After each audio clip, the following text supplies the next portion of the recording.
I have recently reached 1000 subscribers on my music YouTube channel after a very long time. In this video, I'd like to share with you my journey, how I got there, why it took so long, and what I learned along the way. So let's get started. Okay, let me show you some of my YouTube analytics so you can get a better picture of what the progression was like.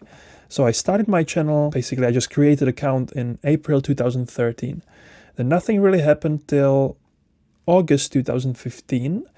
When I think I released my first video, I started doing covers. Some of them did decently, and I think it brought me up to around 300 subscribers at the time. As it's often the case, then life happened, I changed my priorities, and then YouTube kind of wasn't on my mind so much for a very long time. I kept working as a musician and music teacher, but I didn't put much effort into my YouTube channel. It was very sporadic. I would release like a video every 3 months, so you can't really call that a serious YouTube channel effort. Then COVID came, and to be honest, I regret it till this day that I didn't do more during that time, because it was a perfect opportunity to grow the YouTube channel. I was signed to a record label at that time, and I was sort of waiting for things to happen to me. I was like, okay, I get signed now, I don't have to do anything, I'm gonna just wait for them doing the things for me. A few years later, I painfully realized that it's not how it works, and you actually need to put effort in and you need to do the work on your own. Then about a year ago, late 2022, beginning of 2023,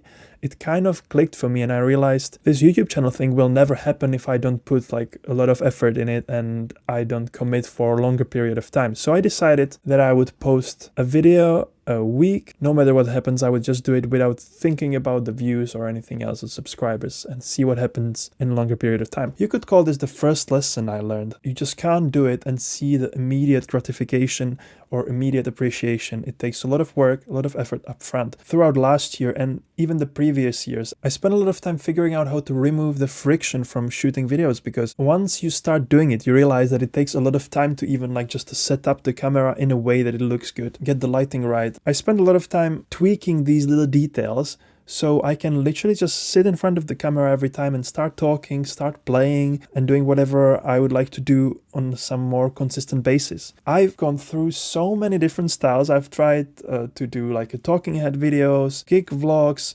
covers. Because I'm a musician, I know how hard it is to figure out the way to provide value on YouTube without just pushing your songs, because that's what we all ultimately want to do. We want to create music and then like get people to listen to it. But if you think about it, it's like with sports. If you don't care about the player, you are likely not going to watch their games. You need to have some sense of familiarity, some sense of narratives. That's another lesson I think a lot of us musicians are missing. We are deeply connected to our music, we want to share it, and we're afraid that if we do and people don't react, it means something bad about us. But it's not that. Rather, people don't know who we are and whether they can trust us. So we need to earn their trust first by providing them something valuable, something entertaining, something relatable or fun. And then later on, people will start caring about who we are as well and what we do, and will be invested in our music. And then eventually they will become fans and even start buying stuff from us. And so the first indication of that something could work slightly differently happened around 10 months ago when I posted this video, John Mayer Trio is back. It was very spontaneous. I saw that John Mayer play with his old trio, and I thought like, I'm trying to do the YouTube stuff now, so maybe I could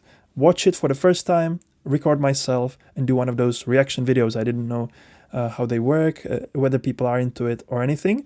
But I posted the video, and compared to the previous videos that would usually be around, 90 views, 20 views, 100 views, sometimes a few hundred if I was lucky, this immediately got over like 400 views, which at the time was unusual for me. So I was like, this was really easy for me to make, and I was excited about it anyway. I would watch it anyway, and I don't necessarily have anyone immediately around me to share joy of watching musicians, watching performances with. It was kind of a cool way of connecting my passion and joy with sharing it with other people, and by that providing some value. And then it got to like 3 months ago, Beatles released a new song, and I was like, I have to do this. I used to play in a Beatles tribute band. I'm a big Beatles fan. So I reacted to the Beatles song Now and Then. And this video was the one that made me realize that there's something about those reaction videos.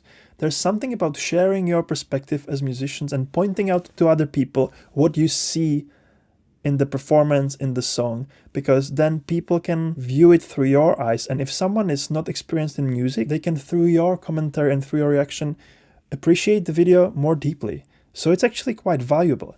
And I realized that people love watching these. It was my best performing video at the time. It got over 12,000 views. And then we've gotten to last month, where I've gotten over 500 subscribers, over 50,000 views. I'm now over 1,300 subscribers and over 5,000 watch hours. So I already applied for monetization. I am going to make another video once I'm monetized and once I get my first payment from YouTube. So subscribe so you don't miss it. This happened largely because I knew I was close. I was around 800 subscribers. I was like, it's so close, I need to get there. I did 1 week where I released a video a day. And so I needed to make it quite simple. So I decided to only do the reaction videos. And I started seeing that they were bringing many views and mainly a lot of comments and a lot of engagement. I don't want to stick to it. I don't see myself as a reaction channel, but I'm going to stick to it for some time because I see it's working, people enjoy it, and I want to sprinkle in some of my music teaching. I'll probably post a cover here and then, but I found something that I can easily provide people with value through, earn their trust, earn their attention, so I can then have the credibility to say the things that really matter to me and people will listen. This is different for everyone. I'm not saying go and do reaction videos.